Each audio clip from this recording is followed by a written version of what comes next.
This is the story of the one. As a maintenance engineer, he hears things differently.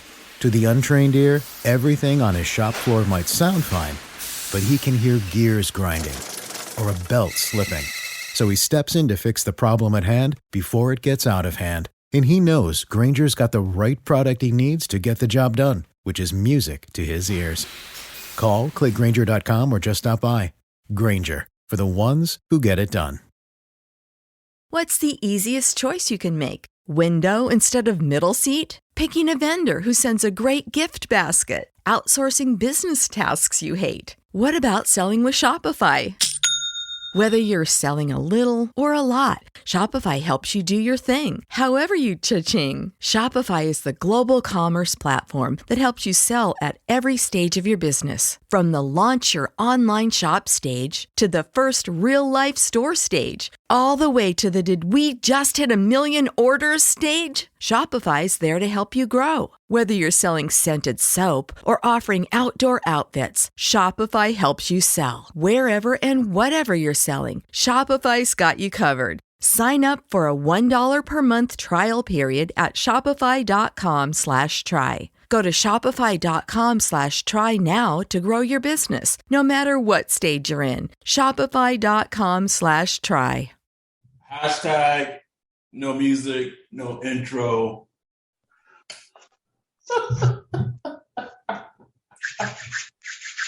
Yeah. Oh man, where do we start, Ryan? Where do we start, my dude? I don't even know. I don't know where to start. Football back, baby. What you talking about, baby? Football back. Whole league getting COVID. Washington football team don't want to get vaccinated. Their coach last year beat cancer. They don't give two shits. Yes.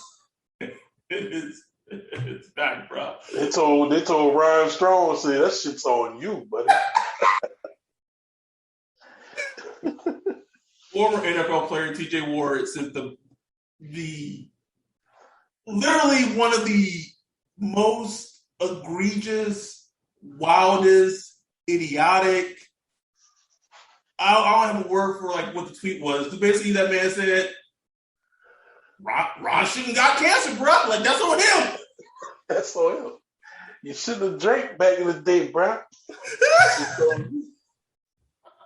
Wow, bro. We gotta talk about these things, man. We have to, bro. So we did the emergency pod, talked about the Mike Thomas situation last week. Of course, this a week has passed, so there's more information that we've gotten since then. Today was like the first day of pressers. Sean Payton's pissed. The Saints signed Chris Hogan. They signed Brian Poole. Where do you want to start, man? Just tell me where you want to start. Let's go there. I guess we could talk about the Saints pressers today.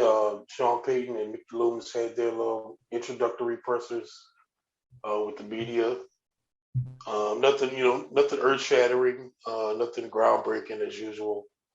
It was interesting to hear Sean Payton pretty much say, like, he was disappointed that Mike Thomas didn't get that surgery earlier. And, he's pretty much like, well, here's what it is. It's just, but he did say he was disappointed. So it just kind of further alludes to this whole, this whole rift narrative that's being put out there, which in all intents and purposes looks like it could be true. You know what I'm saying? So, we talked about it when all that the news came out, and I remember we talked about on the podcast last season when Florio had those rumors, bro, and everyone on Facebook Twitter was going after Florio, and me and you were the only people like, I don't know, bro. And then if you remember when he got suspended for that game, it was like he didn't get suspended for the fight. He got suspended for what he apparently said to coaches. Disrespectful and stuff like that. So, I just think, he been showing his ass, bro. This is this is feeling very Jimmy Graham-ish very soon. The only difference is, like, with the Jimmy Graham shit, like, as fans, we didn't really know anything about, like, the Rift and everything until the trade happened, right? Like, that's why we were so blindsided.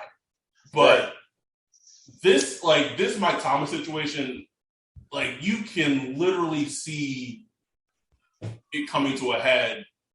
Like, and I said it when we recorded last week. I said I don't think he's going to be on the team next season. I mean, if he's healthy by trade deadline, bro, they might. Can you see, like, the Saints? Let's say they are above expectation. They're playing decently. They have a decent record without Mike Thomas, and Traquan is cooking, and Callaway's going off, and just Sean has that hubris about him of just like, fuck him. Yeah, no, I could totally see it. And speaking of the hubris, they talked about the wide receivers today in the introduction pressers, and they go, they like the guys in house, and the lack of wide receivers is more potentially media driven. Like, they like their guys more than the media does. Yeah, and Sean basically said that it's a need, but it's not as pressing as many others. Pretty much, it's like it's not the number one need of the team. Which, okay, I understand that, but if it's just not need number one, because that would be cornerback. It is 100% need number two. 100%. So that's where, like, the lack of, that's the hubris, though. That's the hubris, man. Sean Payton thinks his scheme is good enough. Like, it will get guys open. And it does. It does get guys open. There's no question about it. Get guys open. But it's like, 240 yards against the Chicago Bears in the playoffs open. You know what I'm saying? Like, it's like, I mean, I don't know. It's like, man, like, bro, like Sean Payton believes in this scheme, bro. I'm just like, look, I believe in this scheme too, but sometimes motherfucker just gotta beat somebody on the outside. You know what I'm saying? Like, an outside wide receiver got to beat his guy and win. And that's it. You know what I'm saying? Ain't no scheme or nothing. Especially if you want to go to the championship. It's Aggie, bro. It's so they ignore me so much, man. And so now it's like Mike Thomas is probably going to be out until, I think it was potentially reported. I don't know where it was reported. So week 7. So he's on PUP now. He's on the PUP. If he stays on it. Oh, this is the whole Ted Ginn situation all over again, bro. Yeah, like when he's out after 6 weeks, he could begin practicing and he can come off PUP or something like that. I can't remember. But there's also a theory. There's also a theory that he could come off PUP and then go to IR, and then there's that 3-week IR if they feel like he's moving, progressing well or whatever. And then after that 3 weeks, he can come back, practice, get himself in shape, and hit the field running. You know what I'm saying? So I don't know. I mean, we don't even know where Mike Thomas' head at. Like, I ain't seen dude in like a year and a half, bro. Like, I don't even know where is he even at the facility. I don't know. Bro, you posted that Jared Bird? Bro, it's like that's him right now. Like, where he at? You remember that training camp? It was like, has anybody seen Bird? And then he showed up one practice with the hoodie on, way out to the side. It's like, hey, there's Bird. Here's proof he's here. Oh, those were even dark times, but like I remember it vividly. And here's my stance on the whole Mike Thomas thing, right? So when we recorded last week, we talked about the conservative measures. Maybe he didn't want to have surgery. So then it comes out, and Nick Underhill reported that. So, like, the first meeting with the doctor was in January, I believe. And then he had a follow-up appointment in March that he just no-showed. Didn't go to his appointment. So, to me, one, if you listen to Sean Payton today, like, you could tell he was unamused. unamused about the whole Mike Thomas situation. Like he's just pissed about it. Like let's be real. He's pissed about it. So as a fan, this is where my question goes to. So now to me the blame is 60% on Mike Thomas and 40% on the team. Because he missed it. Like, bro, you had an appointment, had a follow-up appointment, you didn't go to it. That's on you. But then, like, if you're the team, you're a billionaire, you're a billion-dollar corporation, you're an NFL team. Shouldn't you know if your player misses an appointment? And if he missed his appointment, if you knew about it, like, what are the, repercussions for that? Is it like, oh, so he just missed it? I guess, like, if the Saints knew he missed it in March, and at that point they knew, like, bro, you missed your appointment, like, we're gonna go, like, you should do the surgery route now. Like, still something doesn't add up to me why he didn't get surgery until last month. Like, that's what I'm still confused on. I'm still confused, man. It's not adding up to me. No, not adding up. Did Mike Thomas? I don't want to like make an allusion to like my job, but did like he no-show the appointment and then he just told the team like, oh yeah, I went and it was fine, and then like and then they found out like he didn't go. But then on the team aspect, I think of it like my job as a social worker. As a social worker, I posted like I have to check on my clients even though they may tell me something. I need to verify that that's so. Like, did the Saints go like, oh, okay, well you went, and then like they just didn't check? You know what I'm saying? Like, and I'm assuming the Saints are funding the surgery, so they would know. You know what I'm saying? It's not like he's going to his private doctor and private surgeon. This is all through, through the NFL, through the Saints. Like, that's all paid for through them. So they would know. So, I mean, they had to know that he didn't get it. My thing is maybe he was feeding them information that wasn't true. Like, yo, I'm on schedule. I'm looking good. Man, I fucking knew it, though, bro. Like, just Sean Payton during OTAs, like, he didn't like talking about Mike Thomas. He didn't like talking about you called it. You called it. It's like man, like maybe that's when he finally got surgery. I don't know when that was, but it probably was around June. That's probably when he got surgery. That would align with him being so skittish about talking about it when he was brought up. It would align. Poor MT, and then MT last week, or was it early this week? He like fed 500 families. And nigga, nobody care about that right now. Nobody care. Like Lance Moore quote tweeted, Mike Triplett's tweet and was like, yeah, people are ignoring this. Yes, Lance, they sure are. Ain't nobody care, bro. Fuck them families, man. Like, why ain't you up there, bro? It's so weird. Like, and then I go back to this, right? So I could see this may make a little more sense to me, right? If again, this is speculating, we don't know.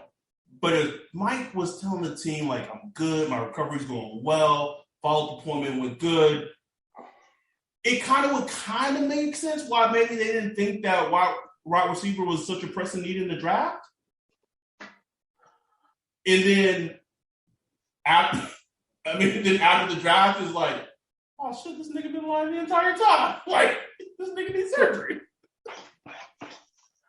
I don't know, man. I don't know.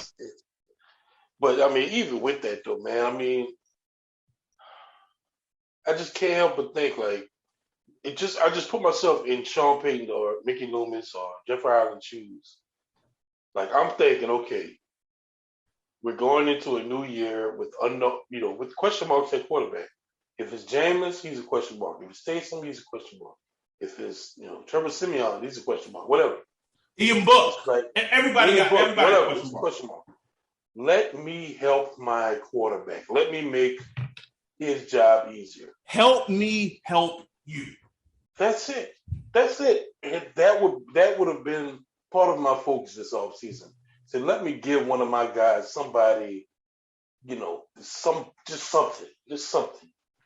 And I know they like Callaway. I love Callaway. Traquan, I think he's gonna do big things if he play with Jameis and all that stuff. I like all of them. But man, you asking a lot now, man. Like Mike Thomas, you asking a lot. There's no plug and play yardage. There's no, outside of Alvin Kamara, like it's you asking Jameis to be pinpoint accurate. Ugh. And oh man, it's like come on now. It's like you're not paying attention to your roster. You ask, and you also asking like what Adam Troutman to become Hunter Henry, bro? Like he caught 15 passes, 15 balls last year, right? Man, like come on, you asking him to make like a 300-400% improvement, Like, come on now. And, we talked about the hubris, but it's just like, and some of this is self-scouting, some of this is hubris, but if they could go back and watch the games against the Chiefs, the Bears, Oakland, like there were so many games last year, and a lot of people want to talk about, but like Drew's arm was shot. And it was. It was shot. It was shot. And we're not trying to make excuses, and all the blame on the receivers aren't on them. But at the same time, there were a lot of games where the receivers, even in intermediate areas of the field, just were not getting open and they couldn't beat man-to-man coverage. Because you were like, I keep highlighting that Chiefs game because that was just a sad game to watch, bro. Like, it was sad. Offensively. It was pitiful to watch. And then it's funny because it had all the makings. They had all the makings. Like it was 2 or 3 years earlier. It had all the makings of just one of those classic, just 42-48, just bombs away type of game. Like it just had all the makings of that. But we were just shooting, man. We were shooting them blanks. It wasn't there, man. It wasn't there. It wasn't. Was it you who tweeted about like the Chris Hogan signing? Like, oh, this was a great signing like 5 years ago. Was that you? Yeah, that was me. That's just how I felt. Like what? I mean, that was what? When were they calling him always open? That was when he was with, like the Dolphins. The Dolphins. Yes. 7-11. Hard Knocks. 7-11. Yep. Even Reggie Bush was on the Dolphins then. Like that's how long ago. And I'm not saying he's not. Like when I see Chris Hogan, I'm like that would have been a great signing like 3 years ago when Drew Brees was. You know what I'm saying? When Drew Brees was still Drew Brees. That'd have been a nice little. Hey, that's a nice little signing right there. I mean, Chris Hogan, Jameis Winston, it's like, Chris Hogan was playing lacrosse, bro. Like, he ain't playing lacrosse, man. It's like, come on now. Like, what's that gonna do for me? I'd take Larry Fitz. I know Larry Fitz just chilling. He probably done, you know what I'm saying? But I'm just like, hey, come on now. It's so funny because like if Drew was still playing like 2 years ago, and let's say like Larry was a free agent, like I could easily see Larry coming here. You know what I'm saying? Easy. Larry making that call. Like, look, let's do this. But I'll be MT too. You know what I'm saying? Like, let's do this. But if Larry gonna go to New Orleans to play with Jameis? Oh, yeah. Nah, bro. Come on. So the Saints did sign a cornerback. They signed Brian Poole. He's played 2 years with the Jets. He was previously with the Falcons. He was the one who got spun on when Drew spun away against that Falcons game. But I tried to start watching him last night, on Game Pass. Didn't happen because Game Pass would be weird as fuck. But every indication of reports, PFF, even though PFF can be a little sometimes, is that he was a good, like, excellent slot player for the Jets these last 2 seasons, which is great, and it's great depth, and he just seems like a good player to have in the secondary. But even with Sean Payton's comments today, like, it sounds like he's going to play in the slot. So so this is like my what's the vision part 2, bro. Like, what are we doing in the secondary? I don't know, man. Like Sean Payton said, like they are still searching for an outside quarterback. It's a must. He called it a must. So they have not filled that role. So I think either they wanted depth behind CJ, or they want to move CJ to strong side safety, to spell Malcolm Jenkins. Malcolm Jenkins get along with the too, bro. Like he had some good snaps last year. He had some ugly ones too. This is okay. So as soon as I saw Brian Poole, the signing, I said, this signing to me only makes sense is if they move CeeDee to strong safety, if they cut Malcolm. That's it. Like, you don't even have to cut Malcolm. I mean, we know how Dennis Allen works. Like Dennis Allen comes from just to mix it up, 10,000 personnel packages. Like, so like I could see like Brian Poole getting 50-60% snaps without being a starter. You know what I'm saying? Like just switching things up and using different skill sets, and changing up how you line players and stuff like that. And also, I don't know if there's that much vision going into it, because I think they're depending on PJ to kind of spell. I know he's injured right now, but kind of spell that cornerback again. Ugh. And that kind of takes away some of the nickel and safety stuff that he was doing. So I think they're just trying to collect players, man. Like, just collect enough secondary players, because where they're at right now is just not good, It isn't. I guess I would say to that is that, like, I know in theory you would think like they wouldn't need to cut Malcolm, but to me, like, you can't take CeeDee off the field. Like he has to play 100 snaps, and Malcolm's also known as being a guy who never takes a snap off, and that was like always his thing. That's over. That's over. Yeah. Yes. I think he had the least snaps he had last year than he had in like 8 years or something. Yes, a long time. But I'll say this. I don't think it's going to happen. But when cuts came in, if Malcolm got cut, would I be shocked? No, I wouldn't be shocked at all. No, not at all, bro. He's an aging DB, man. Like, already got his foot in CNN and all that stuff. Like, come on now. Like, like I said, he showed some snaps where you saw his age last year. Showed some snaps where he looked good. Like, yeah. Look at MJ. So, but, that trend is going down. He's not a trend enough player. He's on the downturn of his career.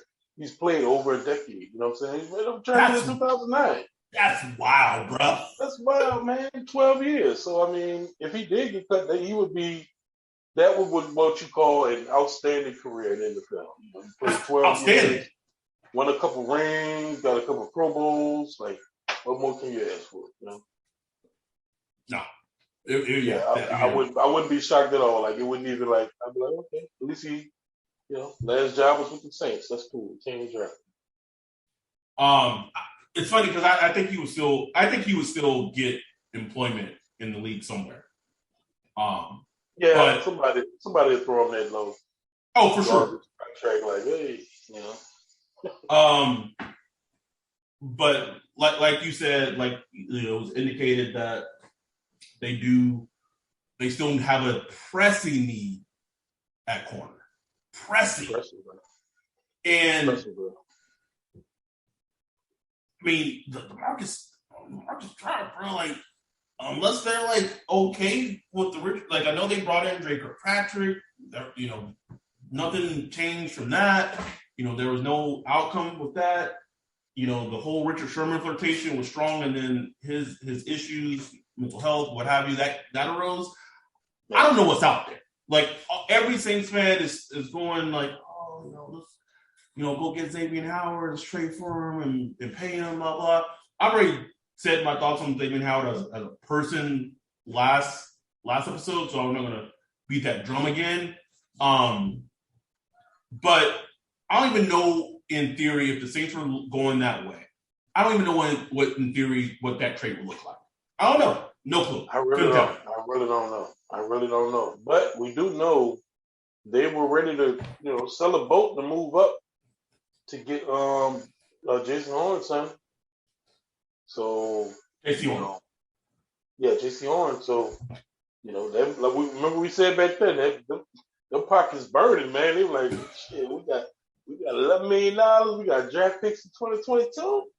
Shit, we gonna get us something. That's to me, and especially after the time frame of the number of games Mike Thomas was announced, this team is feeling top 5 pickish right now. Right, it would make no sense to make a move. Make no sense, bro. So you're gonna go trade. Could you imagine if the Saints gave up a first to get Xavier Howard? That would be. And then they ended up picking top 5 and they wouldn't even have their first round, bro. That would be such a Saints thing to do. And then the Dolphins. And then the Dolphins. And then the Dolphins, you know what? Tua's big shit. Let's go get our quarterback. The Dolphins get a do-over. We got a do-over, baby. Let's do it. That would be such a Saints thing. Such a thing, and I would just laugh, bro. I would just laugh. And again, this goes to the hubris, because if the team feels like they are, let me phrase this. If this Mike Thomas injury surgery thing hadn't happened, and they still felt that with Jameis, or I don't know, man, maybe Taysom might be the starter, bro. I don't even know anymore. I don't know. But if they still felt that they had a strong team that can contend, I could see them reasoning and rationalizing how trading for Xavier Howard would make sense, right? I would understand it. I would get it. But to me, but when you think about it, it feels like a last piece type of move. Yes, it's last piece. But it's. But to me, if they were to try to do that with Mike Thomas missing however many games he gonna miss, that would be ass. Also, but you can look at it it's not like they'll trade for him and he'd be here for a year. I'm sure he'd get a new contract, which is a whole set of worms that we ain't even talking about. But, you'd be looking long term. You'd be looking over the next 2, 3, 4 years. So, you'd have a cornerback in place. But, like I said, you got the whole Lattimore situation overhanging. It's just, oh, my God. I don't know, man. Oh, you know who comes to Superdome week 1 now, baby. You know he coming. Yeah, he ready. Gonna be throwing a Randall Cobb. Gonna be happy and ready, bro. You love him some Randall Cobb. I'm like, really? Randall Cobb?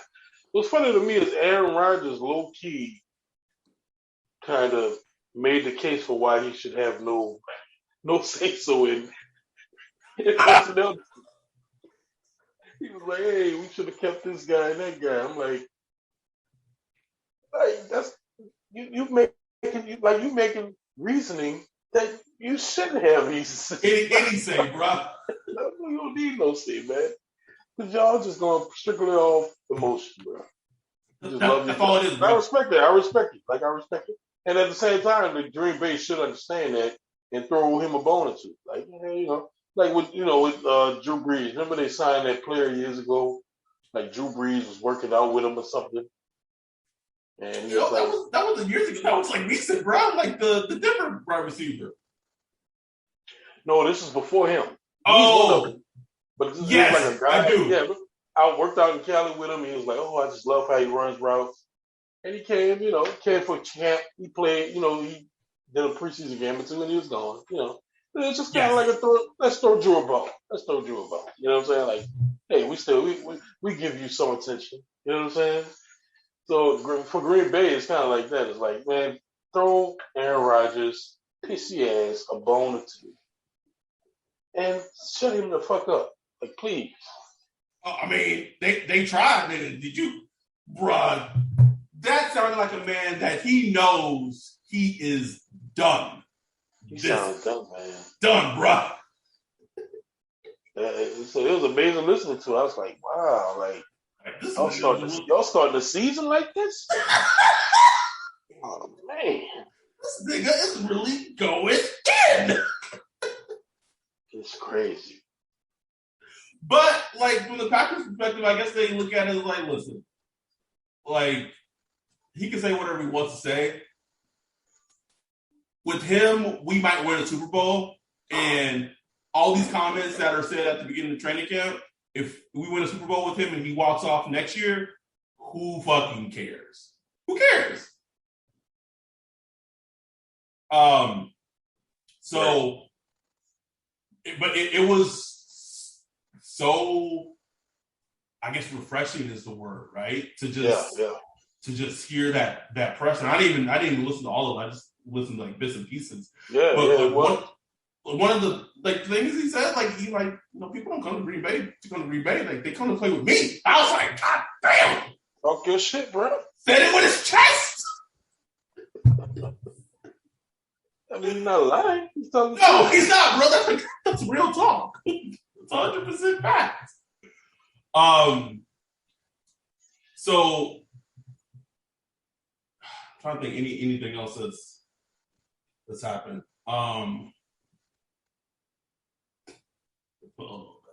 These guys they keep me laughing, and I wish the Saints approached their wide receiver position like the Steelers have over the years, bro. Just keep hitting it, man. Just keep going to the lottery, bro. Like getting lottery tickets. Boom, boom, boom. Might not work out, but you remember how much heat happened? Remember when they traded Mike Wallace? Yep. They traded Mike Wallace and they had this young receiver named Antonio Brown. Yep. It's like, they're giving this guy Antonio Brown the reins with Mike Wallace, who's had 1,000+ yards a season. And, you know what I'm saying? Just keep it rolling, man. Emmanuel Sanders, Antonio Brown, and Mike Wallace, Martavis Bryant before his issues. Yeah. Chase Claypool, Juju Smith-Schuster, yeah. Deontay Johnson. Like, it doesn't stop, bruh. Go get him. Go get him. I wish. And it's really, that's the thing that's killing with the Saints. Like, if you go with Jameis, I really feel like he needs somebody to win on the outside, man. It doesn't even have to be like a beast. Just like somebody, and maybe it's Traquan, man. I don't see it. I don't see it. Like that's not his game. I don't see it, but maybe he can bring it out. And I know, like I'm gonna say this name, and it's just gonna make people just be like, ew. But like, even if they were to go get like Alshon Jeffrey on the best minimum, bro. I think that's a good move, bro. Like it's a move that will likely fail. Let's just but like at least he probably will barely play. But I'm just saying, I would take a chance. Like that's the type of guy that you want with James. You know what I'm saying? Like when Foles was cooking, he was just putting it up for Elshon and just letting him go get it, bro. Just throwing that bitch. And if you watch Jameis, when his guy is man-to-man 1-on-1 and there's no safety out, Jameis throwing that bitch. That's it. There's no question about it. He's going to throw it in that direction. He just is. So I would just want a guy like that on the team just to let Jameis cook. You know what I'm saying? Just to give him that. Elshon would be perfect for me. You know, I mean, I don't know what his health status is, but man, just try to just bring him in and just see if some greener pastures will just give him a little life. Maybe not. If not, you cut him and you move on. You won't have to pay him $20 million. Nothing. Just a flyer, bro. Just a flyer. Man, like Jesus, like look at where y'all at. Y'all thinking of Chris Hogan? Like, come on, man. That's the shit that kills me. Chris fucking Hogan. It's like I'm running out of things. Like months ago, I was like, even though I was still down on them, I was like, okay, if they win, these are the ways they will win. And I'm running out of answers. I'm running out of answers of the ways they will win. Alvin has to be LT during his MVP season. Yeah, he has to just go off. 25 pounds. You know what I'm saying? Just like ridiculous. That is it, bro. Like I'm not trying to like if AK could have like an LT like season, and I think he's the key, right? And then the bigger key, or equally as big, is offensive line and the development of Cesar Ruiz. That's it, bro. Because if he plays like he played last season, it's gonna be a long season, bro. They got the name on the dome now, bro. Caesar Superdome. Like, come on now. Like, how can you fail like that? So Alvin just going Matrix mode, going Neo, the offensive line, and honestly, like Adam Troutman has to become, like a lot better than he has to take a leap, like a major leap. Can't he be Billy Miller? Jesus. Who Williams in that bitch, bro? Come on. Who Williams? Somebody, bro. Like, come on, man. Dave Thomas, like. Dave, 09 Dave Thomas. Come on, but I mean that's. And then I would say defensively, obviously they're they have to be as lucky and as fortunate as they were in 09 with the amount of turnovers that they got. Oh yeah.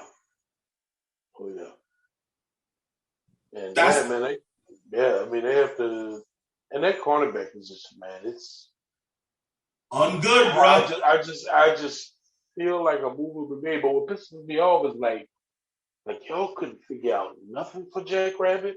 Like there was nothing you could do because it just feels like a redundant move, It really was, bro. Like you gonna give up picks and money for a player, or you gonna like you had Jack Rabbit in the building for the last 2 years. Like, and Jack Rabbit talks glowingly about his time in New Orleans. He loved it here, man. He loved it in New Orleans. Loved it with the Saints. I love that conversation there, bro, because it's like when it comes down to it, like NFL players just like us going to jobs or whatever. Yeah, bro. Jack Rabbit was like, man, the meeting's at 9:30. It was like, what? 9:30? Like, damn, that's a good time. He's like, yeah, you don't be tripping about coming 5 minutes early before a meeting. None of that shit, man. You come at 9:30, you on time. It was like, what? What was that conversation on? I must have missed it. It was just a conversation like it was on a podcast with other people. Oh, okay. And he was just talking about like what the Saints, what it was like working for the Saints. He was just like, it was a class, like first class organization, like, and like, the way they set up meetings, the way training is working out. He talked about how, they really look out for veterans and, managing players' time, working out and stuff like that. That's all he talked about, man. Like, it was just funny listening to our players. Like, that's the shit they really think about. Like, they think about Super Bowls and shit, and trust me, that does play a part of it. But a lot of times it's just like, man, are you taking care of my body? Like, are you, Yeah, it's like having that career fulfillment, bro. Like, do I enjoy going to work? Right. Like, I've worked at places that paid me well, but you barely get a lunch break. You got to look at your phone all the time after work and all that shit. Like that shit sucks. Even if you're getting paid, it's like at a certain point where if you don't have that like kind of work life balance, it pisses you off. But at the same time, you got to work. You know what I'm saying? Like you got to give it your all, especially if it's a job you pick. You care about it, stuff like that. But it was just interesting to hear like this comments about this shit, and just the way the Saints are now, where the team is looked at in a positive light, but they are having a chance to fuck that shit up. They can turn that clock back quick, real quick. And it's like, and I think like you said, you're alluded to is like they just couldn't work nothing out, like an extension where he got where it lowered the money, like. I mean, when you look at the shit they've done with Drew's contract over the years, it's like, come on, y'all can figure some shit out. Because they did some shit with Drew. Yeah, bro. But I guess they just looked at it like, okay, Norris is a 30-plus player. We don't want to push too much shit into the future, so we'll take our cuts. But now y'all out here looking stupid. Looking like, hey, can you cover? Hey. Can you back pedal? How loose is your hips? You got loose hips?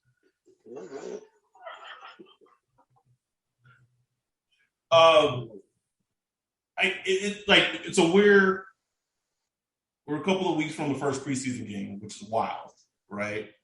I couldn't even tell you who's starting opposite of Lattimore that preseason game, bro. I don't even know. Yeah, bro. Keith Washington. I don't think Sean Payton's a fan of Adebo, bro.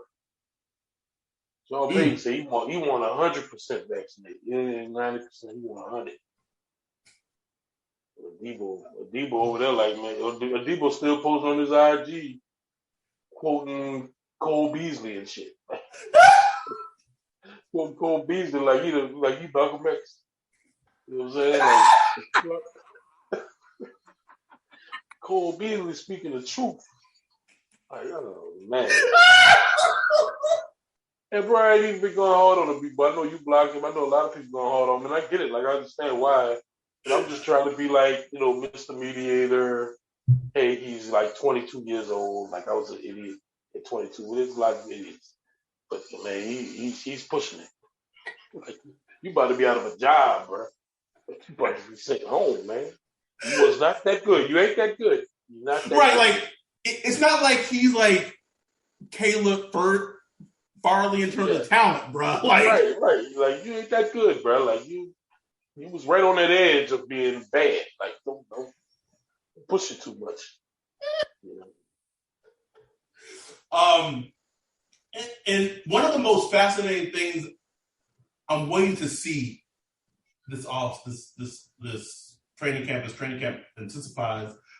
I keep looking at Buffalo, bro, because I just look at them and just like, as a team, like, will they just get to a point where like they just tired of all that and just fucking cut them? I'm really wondering.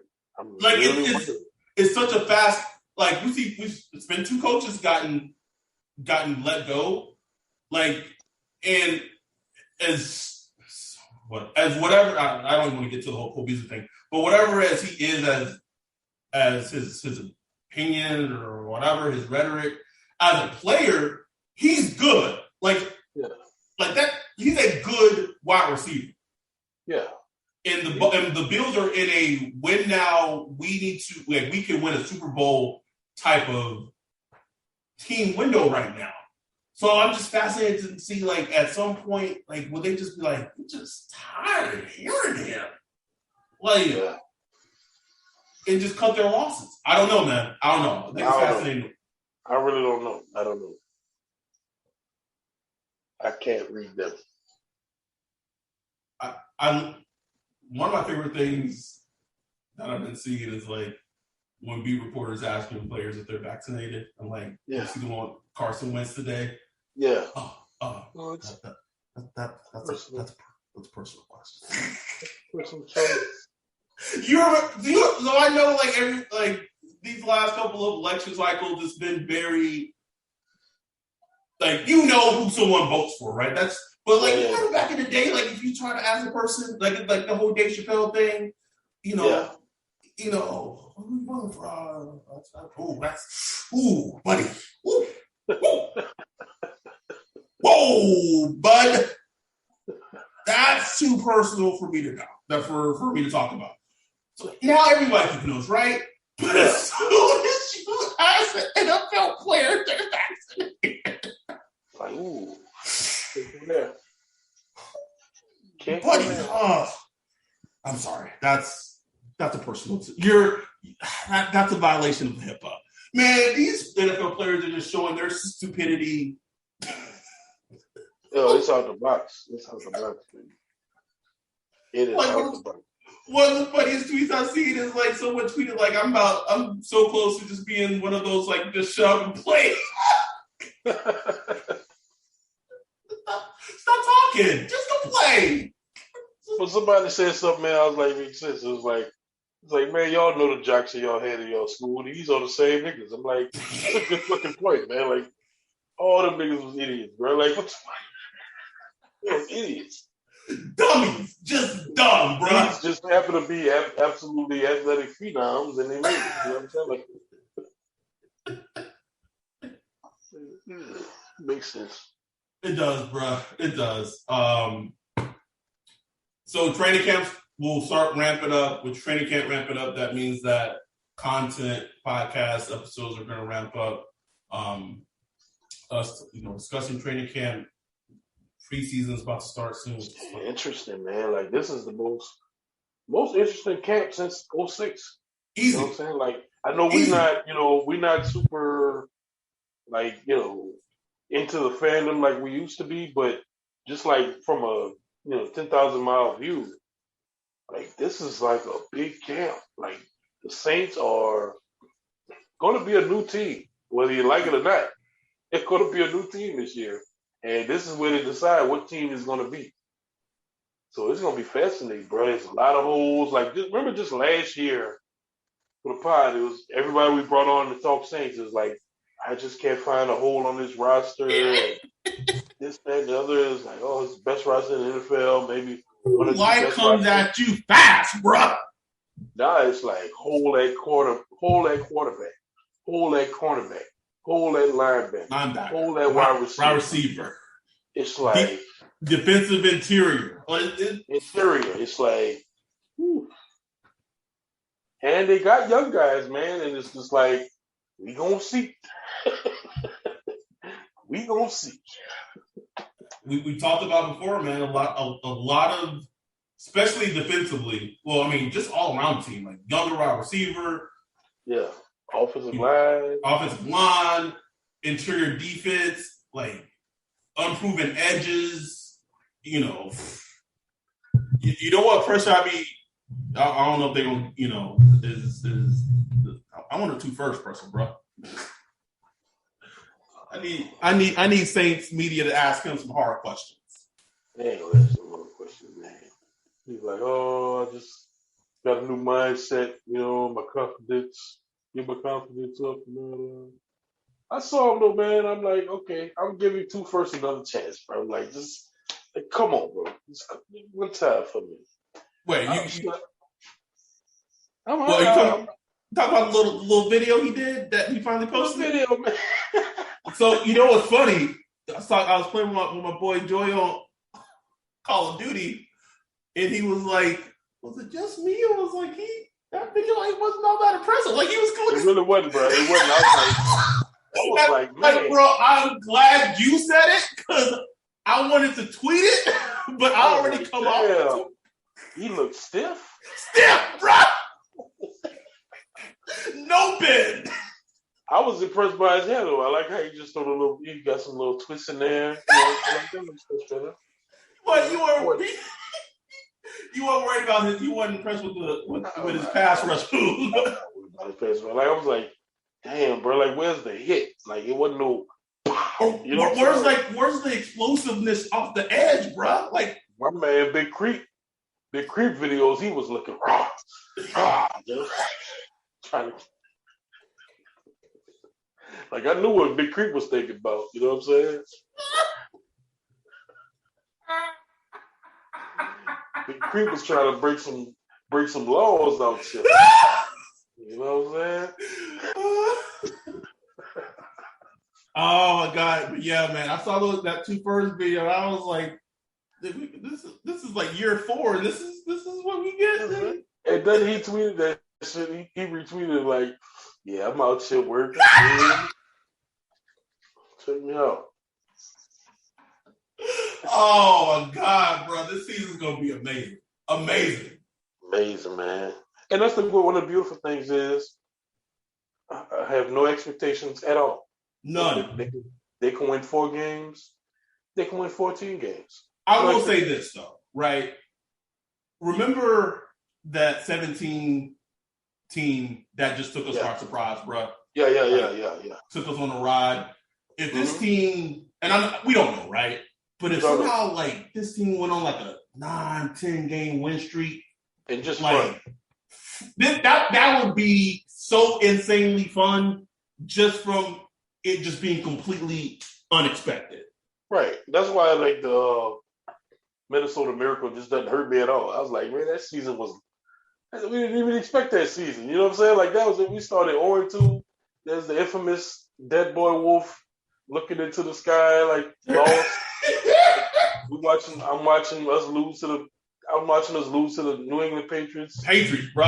And I'm thinking it's over. I'm like, this is the end of the Sean Payton era.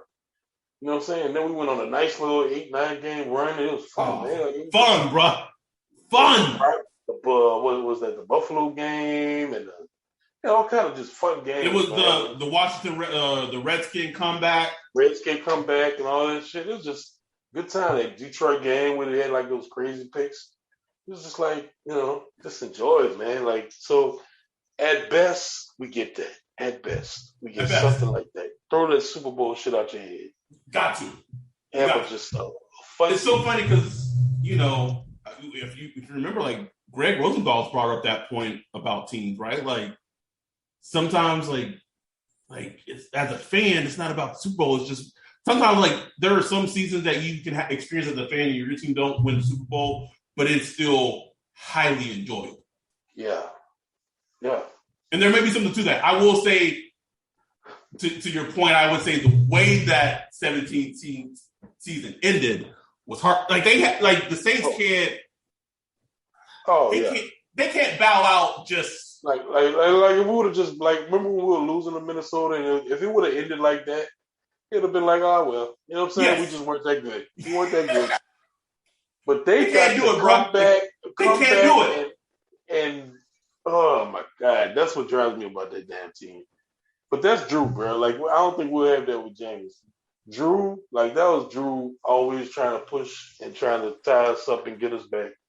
At least with James, it's going to be like 2 pick sixes and it's just going to be some buffoonery. Go fumble the ball into the end zone and all that shit. I'm telling you this right now. I probably already have most of them blocked. But I'm telling you right now, bro, Greg started throwing picks all over the place, doing pick sixes, them races and the golf that are Saints fans on Twitter. Oh, they gonna be hot. They gonna be out here. Woo! They gonna be out here, bro. Oh man, I know he gonna get some letters. Best believe it, bro. I mean, James is from the Gulf region, so he probably used to it, but bro, racists still send racist letters, like not emails, actual letters that they sit there and write on the paper. I should be laughing at that. Bro. Like Mike Tomlin still gets racist letters. Like that's some racist shit. Like you really racist that you gonna sit down and write a letter, man. Are you gonna write it out and everything? That's just crazy to me. Like you dedicated to your racism. Yeah, bro. It should be funny, but it's fucking. Also, the fact that you made that house nigger fucking that you made that a video meme, I can't stand you, bro. I'm sorry, that shit was funny to me, bro. I wasn't outraged at all. I was sitting on the toilet at like 7:30, laughing my ass off when you said that shit. Is there a house nigga in here? And of course, it's Alabama. I'm like, oh, Of course it is, bro. Oh, that's where my family's from. That's where I'm from. Like, that's where my people are from. Of course it's in Alabama, bro. Troy, Alabama. All right. We don't laugh enough. I feel like I needed this episode more than anything because I've been run to the ground this month, work-wise. So I can always depend on the Saints to make me laugh, bro. Like, every time. Never fails. But as training camp starts picking up, we'll have more content. Our goal is to also get Dr. Lindsay Mitchell on the podcast. She's a sports psychologist of the PAVE group. So I sent her an email. She responded this morning. So we're going to try to get her on here, talk about sports psychology and all that, which I think is going to be fascinating. Things to look out for. So Ryan and I did our 100th episode recently, and to give back to the people who have supported us along the way, we're doing a $100 giveaway to Fanatics to buy sports apparel. So we're going to do that giveaway next month. The way to enter, I know a lot of people already have. I posted it on our Instagram page at Saints Twitter Pod. Just take the posting about it, add it to your story, and you're entered into it. And then we're going to do a raffle, and a winner will be picked, and they're going to get a $100 gift card to Fanatics. And then fantasy football is coming up. I know a lot of fans are huge fans of fantasy football. So right now, the goal, we don't know what we're going to do for the fantasy football. We know for sure we're going to do a dedicated league for our Patreon, donators who are already Patreon donators. And then if there's enough of a want, we'll do a second league for any new Patreon subscribers, donators. So we'll do one league that's just for current people who've been supporting us since we've been started, and then we'll do another league if there's enough want for us to do another league. If not, we'll just keep it to one. But I mean, it's gonna be football season soon, bro, which is wild. Like, that's wild. And we'll just go with it. So with that, we're gonna get out of here. Stay safe. This third, fourth wave, I don't even know what wave we're in anymore, bro. Like, it's no joke, bro. But Delta wave. Man, just I read something today that said unvaccinated people in California have a 600% chance of catching COVID. It's crazy. 600% chance of catching COVID, bro. I'll go on. The scary part is, like, I know, a lot of young people under 40 was like feeling invincible, but that age bracket is starting to get a little lower now when you look at the hospitalization and demographics.